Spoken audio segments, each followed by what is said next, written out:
The unforgiving winds of the Dakota Territory howled their mournful song, a chilling prelude to the torment that threatened to consume Eleanor Vance. Her breath hitched, each gasp a jagged shard in her throat, as she stumbled through the desolate landscape, the tattered remains of her once fine gown offering scant protection against the biting cold and the even colder fear that gnawed at her soul.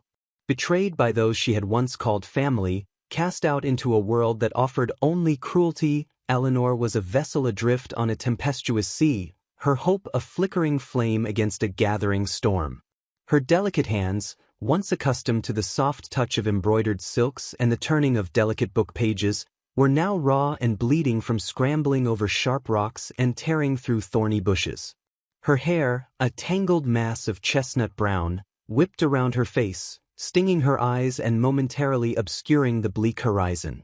But even through the physical pain, the deeper agony of her abandonment resonated. Her uncle, a man whose avarice eclipsed any vestige of familial affection, had stripped her of her inheritance, branded her a liar, and banished her to the untamed wilderness, all to consolidate his own burgeoning empire. He had orchestrated a cruel deception, painting her as a woman of loose morals and unstable mind, a narrative that few in the prejudiced town had bothered to question. The memory of his sneering face, his words like poison darts, still echoed in the chambers of her mind, a constant reminder of the depths of human perfidy. Behind her, the rhythmic thud of horses' hooves grew closer, a relentless drumbeat of impending doom. Jeremiah Blackwood, a man whose heart was as barren as the land he sought to dominate, was closing in. He was the instrument of her uncle's malevolence, a brutish force of nature masquerading as a man, his eyes holding the chilling glint of ownership. He saw Eleanor not as a woman, but as a prize, a chattel to be subdued and broken. He represented everything she despised: unchecked power, ruthless ambition, and a complete disregard for human dignity. She pictured his leering grin, the crude jokes he would undoubtedly make, and the terror spurred her onward, pushing her beyond the limits of her endurance. Each step was a silent prayer, a desperate plea to a God she was beginning to believe had forsaken her. The sun dipped below the jagged peaks of the distant mountains, painting the sky in hues of blood orange and bruised purple, a fitting backdrop for Eleanor's despair. The shadows lengthened, twisting into monstrous shapes that seemed to reach for her, to drag her down into the encroaching darkness. A whimper escaped her lips, quickly stifled. She would not give him the satisfaction of hearing her fear. She would fight, even if her fight was nothing more than a futile struggle against the inevitable. She would cling to her last shred of dignity, her last flicker of defiance. The thought of surrendering, of allowing Blackwood to claim her, was more terrifying than death itself. For Eleanor, death, in its cold embrace, offered a release, a final escape from the clutches of her tormentors. But to live as Blackwood's captive, to be subjected to his will, that was a fate far worse than any grave. This desolate land, this harsh frontier, was a crucible. It would either break her completely or forge her into something new, something resilient, something capable of surviving the impossible. As the last vestige of daylight faded, casting the world into an inky blackness, Eleanor stumbled, her ankle twisting beneath her. A sharp cry of pain tore from her throat as she collapsed, the unforgiving earth rising to meet her. The sound of hooves was almost upon her now, the jeers of Blackwood's men a chilling chorus in the darkness. This was it, she thought, this was the end. Her journey, her futile escape, was over. But even as despair threatened to engulf her, a stubborn spark of defiance flickered within her. She would not go willingly. She would not yield. Not now, not ever. Ladies and gentlemen, fellow travelers on the winding path of human experience, welcome. Tonight, we unfurl a tale spun from the very fabric of the unforgiving West, a narrative steeped in the raw courage of a woman abandoned, the quiet strength of a man haunted, and the transformative power of a love forged in the fires of adversity. Have you ever felt the bitter sting of betrayal, the chilling hand of injustice reaching out to claim you? Have you ever known what it means to be truly alone, with nothing but the dust of your dreams for company? This is not merely a story of flight and pursuit, of good against evil in the stark landscape of the frontier. No, This is a profound exploration of redemption, of finding light in the darkest corners of despair, and of discovering that true sanctuary lies not in a place, but in the heart of another. It is a testament to the indomitable human spirit, a whisper of hope carried on the relentless prairie winds.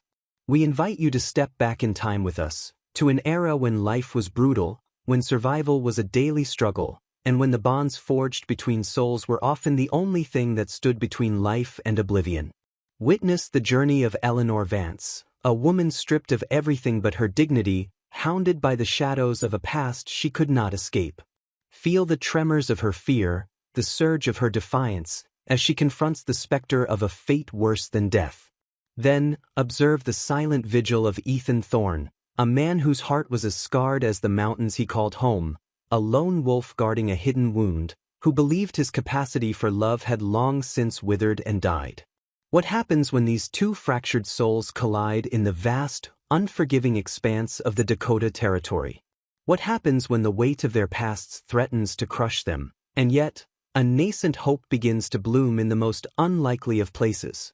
This is a story about the quiet miracles that unfold when one human being extends a hand of compassion to another, when protection becomes devotion, and when two isolated spirits find solace and strength in an unexpected union.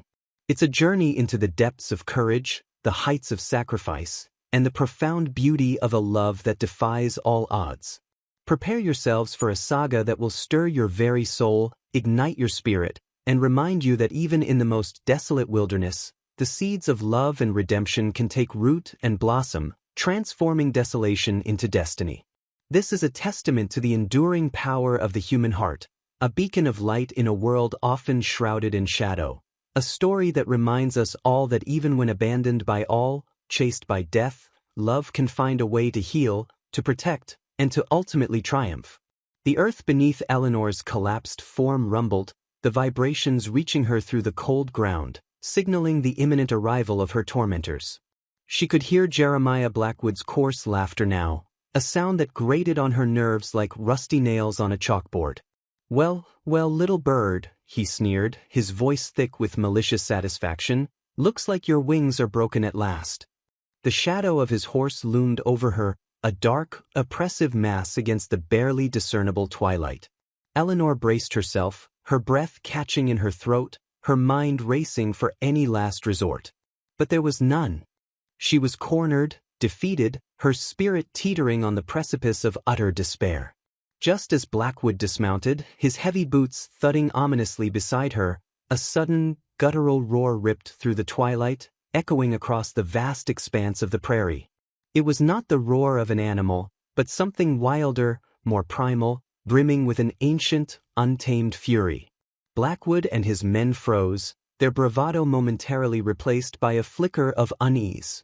From the deepening shadows, a figure emerged, striding with a quiet, lethal grace that belonged to the land itself. He was tall, his frame lean and powerful, draped in the worn buckskins of a frontiersman.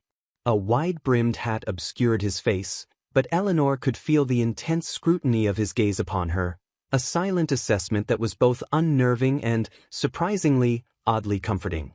His movements were fluid, economical, each step radiating in coiled energy, like a predator on the hunt. In his hand, he held a long-barreled rifle, its polished wood glinting faintly in the fading light. This was Ethan Thorne, though Eleanor did not know his name then. He was a phantom of the wilderness, a man rumored to live among the wolves, a legend whispered around campfires, a protector of the unseen, a sentinel of justice in a lawless land. His eyes, when they finally met Blackwood's, were the color of storm clouds, cold and unyielding, holding a depth of sorrow and resolve that spoke of battles fought and scars earned. "Leave her." Ethan's voice was a low growl, laced with an authority that brooked no argument, a voice that carried the weight of the wilderness itself. It was calm, yet filled with an undeniable menace. Blackwood scoffed, regaining his swagger. "And who in the blazes are you to tell me what to do, old man? This here is my property." He gestured crudely towards Eleanor, his eyes still fixed on Ethan, a challenge in their depths. Ethan's response was swift, devoid of hesitation. The rifle rose, a blur of motion, and a shot cracked through the night, echoing like a thunderclap. The bullet struck the ground just inches from Blackwood's foot, sending dirt and pebbles scattering. Blackwood jumped back, his face paling, the arrogant sneer replaced by a genuine fear. His men, startled by the sudden violence, instinctively reached for their own weapons. "I said, leave her," Ethan repeated, his voice now colder, sharper, the steel beneath the velvet. "She belongs to no man." His gaze swept over Blackwood's men, a silent warning passing between him and each one. They saw something in his eyes, something ancient and dangerous, a promise of swift, merciless retribution should they dare to defy him. One of Blackwood's men, bolder than the rest, started to raise his pistol. But before the weapon cleared its holster, Ethan moved. He was a whirlwind of motion, a blur in the gathering darkness. The rifle but swung, connecting with a sickening thud against the man's jaw, sending him sprawling to the ground, unconscious. The remaining men hesitated, their confidence evaporating under Ethan's unwavering stare. Blackwood, seeing the terror in his men's eyes and feeling the cold grip of it himself, made a decision. "This ain't over, old man," he spat, his voice trembling with a mixture of rage and fear. "You'll regret this." He scrambled onto his horse, his men quickly following suit, their horses' hooves kicking up dust as they galloped away, disappearing into the vast, indifferent darkness. Ethan watched them go, his rifle still held ready, his body tense, a silent, formidable sentinel against the receding threat. Only when their forms had completely vanished did he lower his weapon, his gaze finally returning to Eleanor. She looked up at him, her heart still pounding in her chest, a mixture of fear and profound relief washing over her. Who was this mysterious man? Her savior, a figure born from the wild, who had materialized from the shadows to pluck her from the jaws of despair. Eleanor lay trembling on the cold ground, her breath coming in ragged gasps, the adrenaline still coursing through her veins. The suddenness of her rescue, the raw, untamed power of the man who had appeared from the darkness, left her disoriented. He stood over her now, a silent, imposing figure, his face still shrouded in shadow beneath the brim of his hat. She could feel the intensity of his gaze, a quiet scrutiny that made her feel both vulnerable and, inexplicably, safe. His presence was like the ancient mountains surrounding them, stoic, enduring, and imbued with a silent power. He exuded an aura of self-reliance, a man who had long ago shed the unnecessary complexities of civilization, choosing instead the stark, honest simplicity of the wilderness. He was a man shaped by the elements, his very being a testament to resilience and survival. His buckskin clothing, worn and practical, seemed an extension of the earth itself, blending seamlessly with the muted tones of the frontier. The scent of wood smoke and pine clung to him, a natural fragrance that was far more appealing than the cloying perfumes and stale tobacco smoke she had known in her past life. Slowly, cautiously, Ethan knelt beside her, his movements economical and deliberate.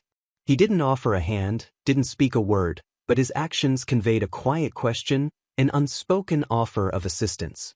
He simply waited, his eyes, now visible in the faint moonlight, the color of a stormy sky, holding a mixture of caution and concern. Eleanor tried to push herself up, but a sharp pain shot through her ankle, forcing a gasp from her lips. She collapsed back onto the ground, a whimper escaping her. "My ankle," she whispered, her voice hoarse. "I think it's twisted." Ethan nodded, a subtle gesture that conveyed understanding. He reached out, his calloused hand surprisingly gentle as he carefully examined her swollen ankle. His touch was firm, professional, yet devoid of any trace of impropriety.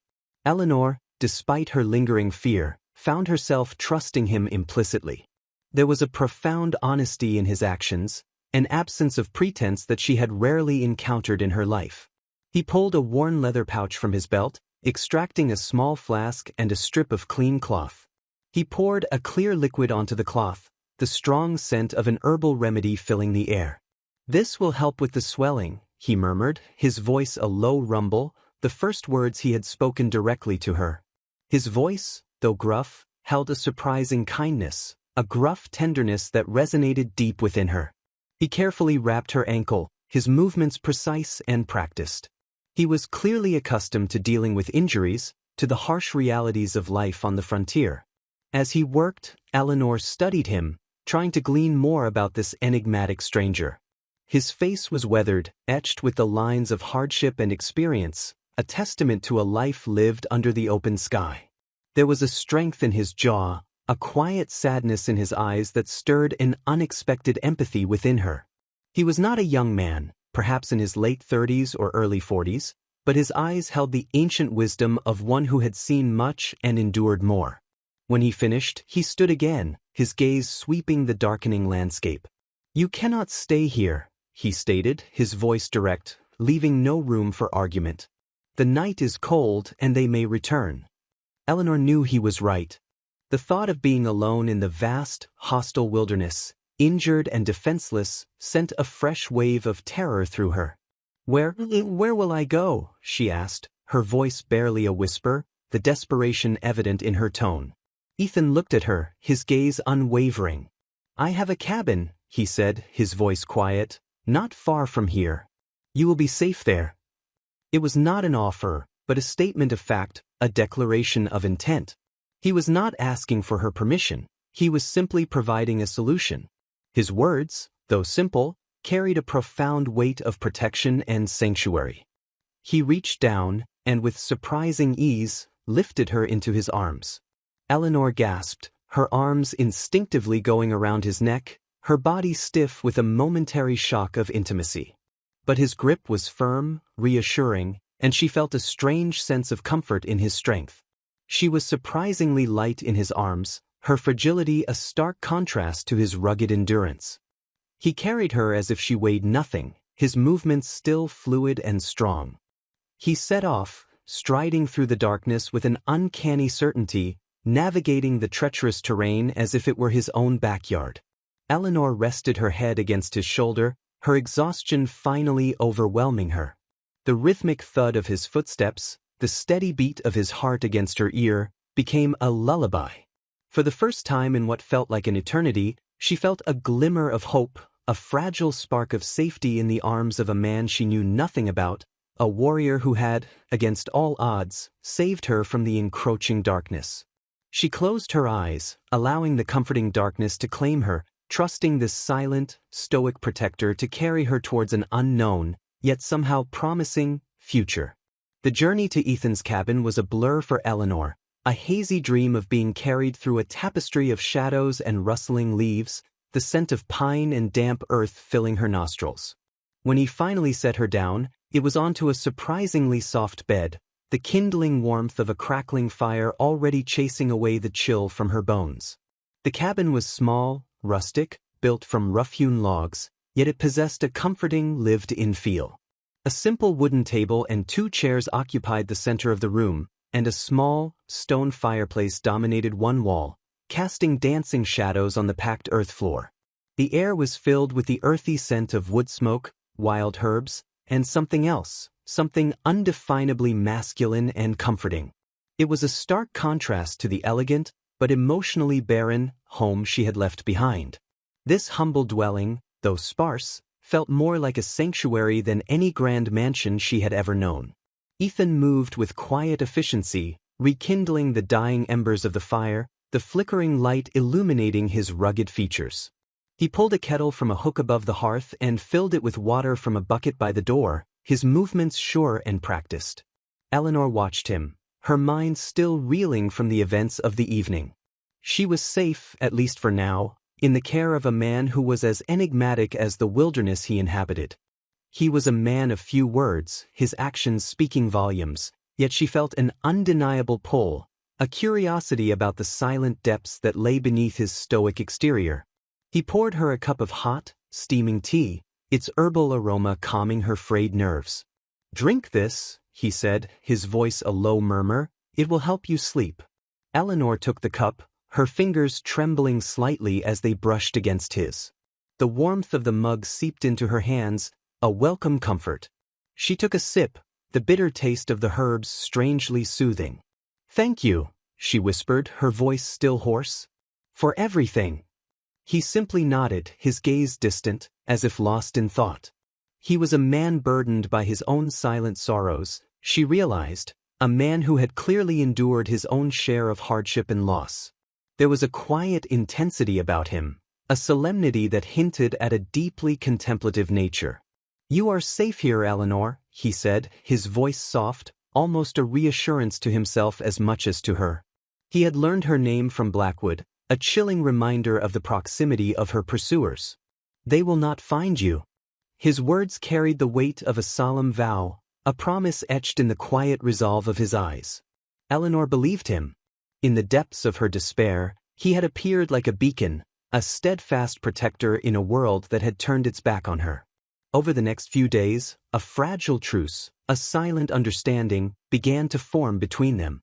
Eleanor, still recovering from her ordeal and her twisted ankle, was confined to the cabin.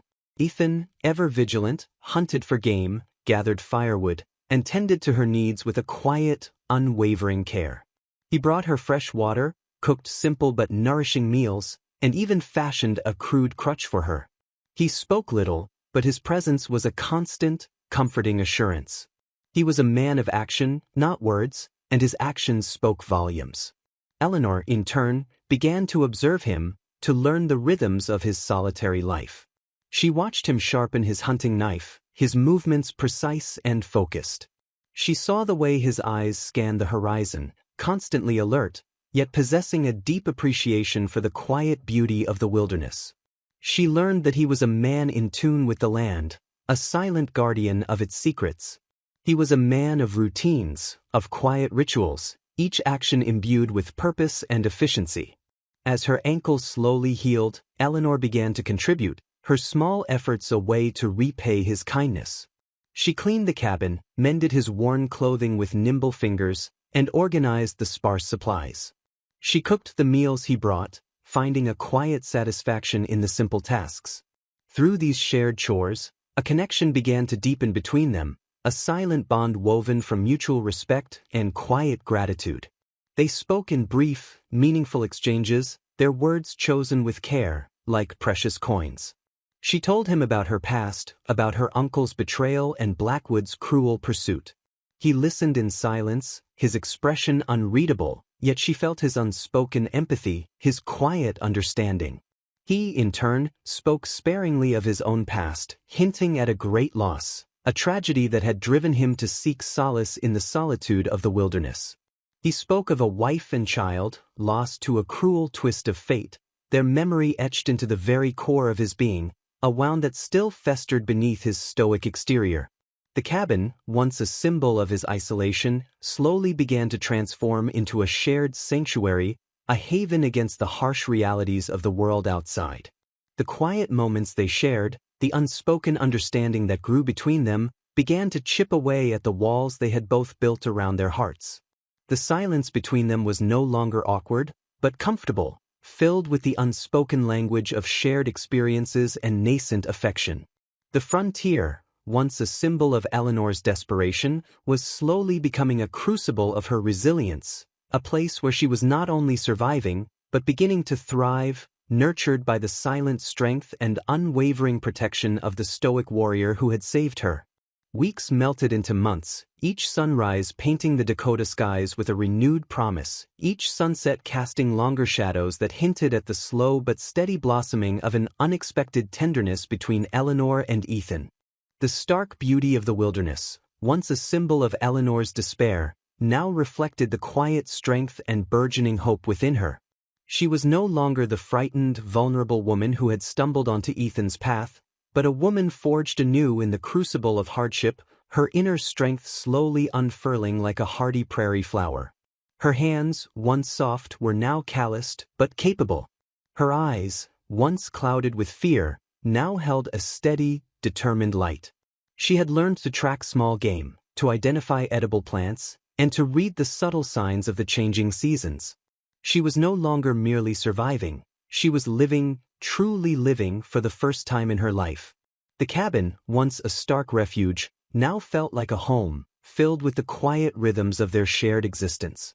The scent of Eleanor's simple cooking mingled with the aroma of wood smoke and Ethan's leather, creating a comforting perfume that bespoke of sanctuary. They worked side by side, their movements synchronized by unspoken understanding. He taught her to shoot a rifle, patiently guiding her hands, his body close, their proximity igniting a spark that was undeniable. He showed her how to set traps, how to build a fire in a driving rain, how to listen to the whispers of the wind, and understand the language of the wilderness. And she, in turn, brought a quiet grace and a gentle warmth to his solitary existence, subtly transforming the barren corners of his life. She mended his clothes with care, infused his meals with flavor, and filled the silences with a quiet presence that was more eloquent than any words. She found herself drawn to the quiet strength of him, the way he moved with such purpose, the depth of sorrow that resided in his eyes. She saw beyond the gruff exterior, recognizing the profound honor and kindness that lay beneath. His protectiveness, once a necessary act of survival, had blossomed into something more profound, a deep, unwavering devotion that she had never known. For Ethan, Eleanor was a revelation. Her resilience, her quiet determination, and her unwavering goodness chipped away at the formidable walls he had built around his heart. He had believed his capacity for love had withered with the loss of his family, leaving behind only the cold ashes of grief. But with Eleanor, a warmth began to stir, a fragile ember fanned back to life. He found himself anticipating her quiet presence, the soft sound of her voice, the way her laughter, though rare, could echo in the small cabin like a melody. He saw her not as a burden, but as a partner, a beacon of light in the darkness that had once consumed him. He found a new purpose in protecting her, not just from external threats, but from the lingering shadows of her past and his own. One evening, as the last rays of sunlight painted the western sky in hues of amber and rose, they sat by the fire, the silence between them comfortable and profound. Eleanor was mending a tear in his buckskin jacket, her head bent in concentration. Ethan watched her, the flickering firelight illuminating the soft curve of her cheek, the gentle sweep of her hair. He felt a surge of emotion, a powerful, protective tenderness that swelled in his chest, surprising him with its intensity. "Eleanor," he said, his voice a low rumble, breaking the comfortable silence. She looked up, her eyes meeting his, a question in their depths. "I never thought I would feel this again," he confessed, his voice rough with emotion, his carefully constructed walls crumbling. "Never thought I'd care for anyone like this." Eleanor's heart fluttered. She understood. The unspoken truth hung in the air between them, a fragile, beautiful thing. She put down the jacket, her hand reaching out, hesitantly, to cover his. His calloused fingers closed around hers, a silent affirmation. "Ethan," she whispered, her voice thick with emotion, "I feel it too. You saved me. Not just from Blackwood, but from myself. From the despair." Their eyes locked, a silent covenant passing between them. In that moment, surrounded by the vast, untamed wilderness, two fractured souls found a profound connection, a deep and abiding love that transcended words. It was a love born of shared hardship, of quiet understanding, of the undeniable truth that they had, against all odds, found their sanctuary, not in a place, but in each other's hearts. The flickering firelight cast their shadows long and intertwined on the cabin wall, a silent testament to the blossoming of a love as fierce and enduring as the frontier itself, a love that promised to heal, to protect, and to forever bind them together against the relentless tide of the world. Just as the fragile tendrils of love and hope began to take firm root in the quiet sanctuary of their cabin, the ominous shadow of the past, like a predator patiently stalking its prey, loomed once more.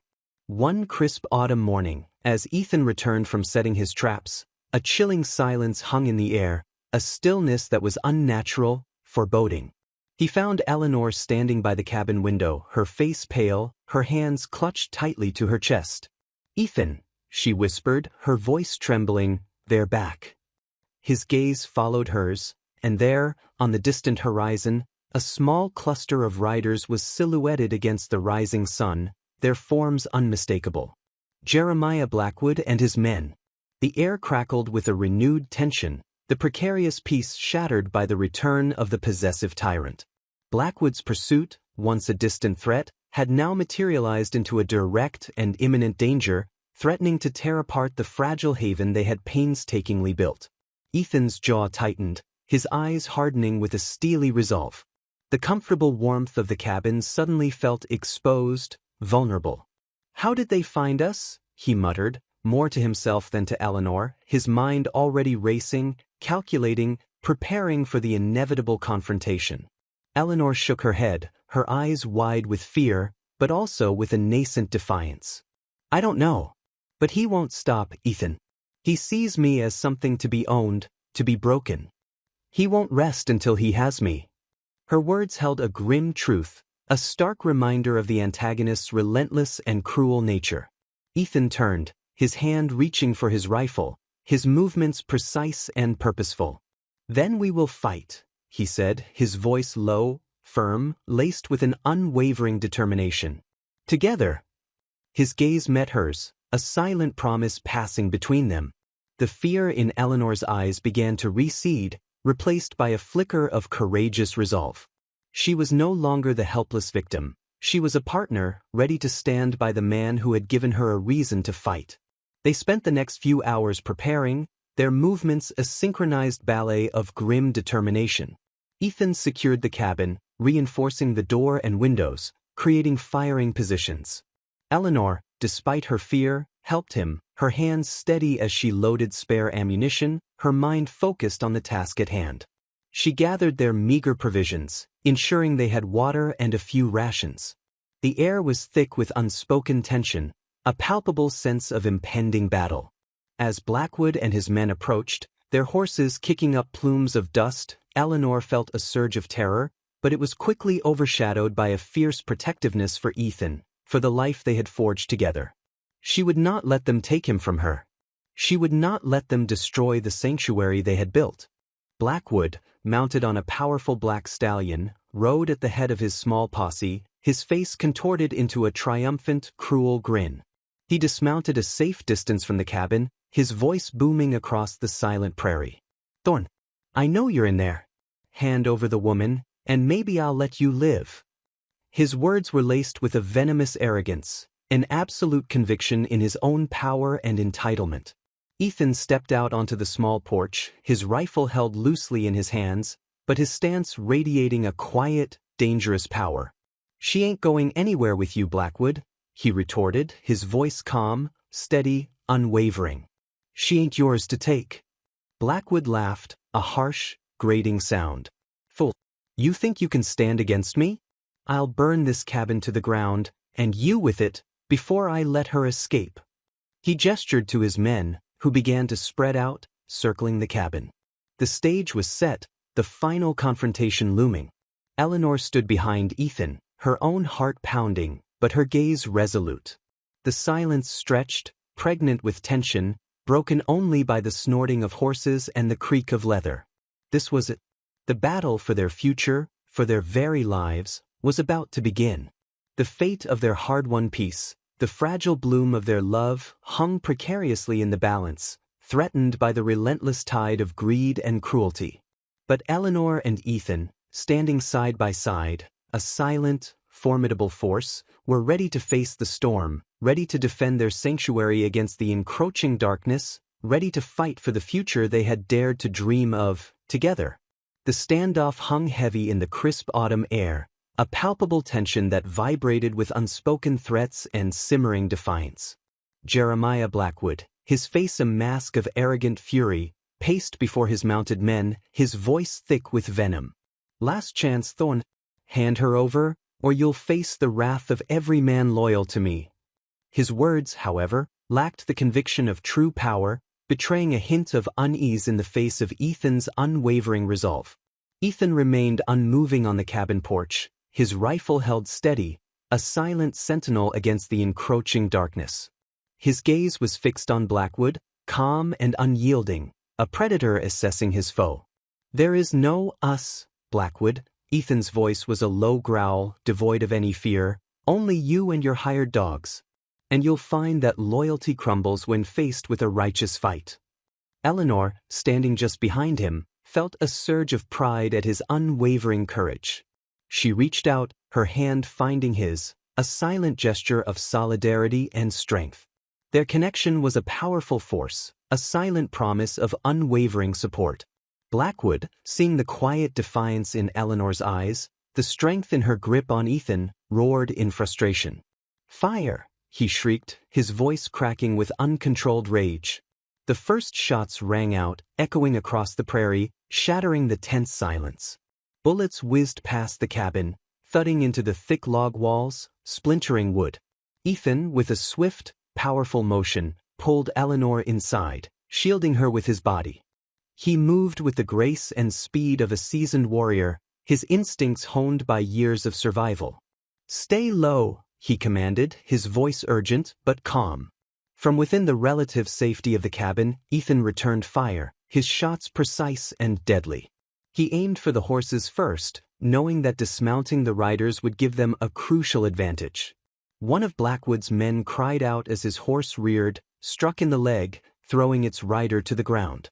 Another followed, and soon, a small number of Blackwood's men were dismounted, scrambling for cover, their initial bravado replaced by panicked fear. The battle became a chaotic dance of gunfire and shouts, a desperate struggle for survival. Eleanor, her fear now tempered by a fierce determination, did not cower. She handed Ethan loaded rifles, her movements quick and efficient, her eyes constantly scanning for any weak points in their defense. She was no longer a damsel in distress, she was a vital part of their defense, a partner in the fight. At one point, a bullet tore through the window, narrowly missing Eleanor's head. Ethan, seeing the danger, spun, firing a quick, accurate shot that struck the assailant square in the chest, sending him falling from his horse. His movements were fluid, instinctual, each action a testament to his prowess as a protector. Blackwood, seeing his men falling, his plan unraveling, grew increasingly desperate. He ordered his remaining men to charge the cabin, a futile attempt to overwhelm their defenses. But Ethan was ready. As the men approached, he unleashed a volley of precise shots, dropping two more of Blackwood's men before they could reach the cabin. The air was thick with gunpowder smoke, the smell of burnt wood, and the acrid tang of fear.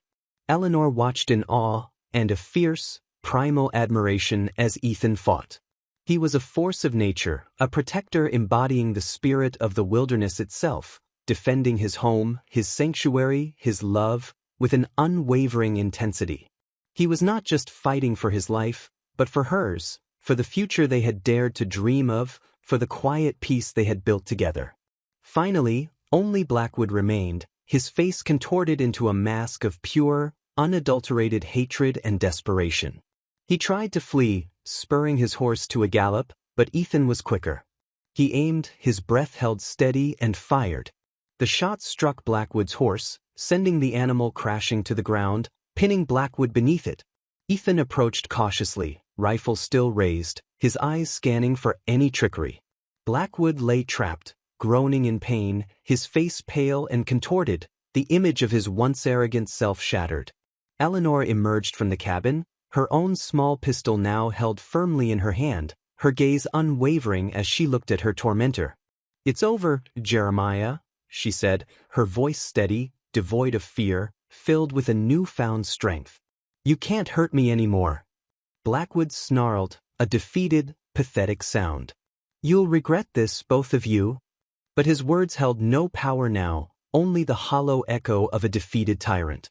Ethan stood over him, his gaze cold, uncompromising. "This land has no place for men like you, Blackwood," he said, his voice quiet, but filled with an undeniable authority. "Your kind will always fall before those who fight for what is true." The battle was over. The threat vanquished. And in the quiet aftermath, as the smoke cleared and the sounds of distant hooves faded, Eleanor and Ethan stood together, side by side, their hands clasped, their spirits triumphant. They had faced the storm, and together, they had emerged victorious, their love forged in the fires of conflict, stronger and more enduring than ever before. In the quiet aftermath of the battle, as the last wisps of gunpowder smoke dissipated into the vast prairie sky, a profound stillness settled over the land, a silence that felt both sacred and heavy with the weight of what had transpired. Jeremiah Blackwood and his remaining men were gone, Their presence vanished like shadows before the rising sun. Justice, in its own rough and unforgiving frontier form, had been meted out. Eleanor and Ethan stood together on the cabin porch, their hands still clasped, their eyes scanning the horizon, not for threats, but for the promise of a peaceful future. The brutal confrontation had stripped away any lingering doubts, any hesitations about their bond. They had faced death together, fought side by side, and emerged not only victorious, but profoundly irrevocable.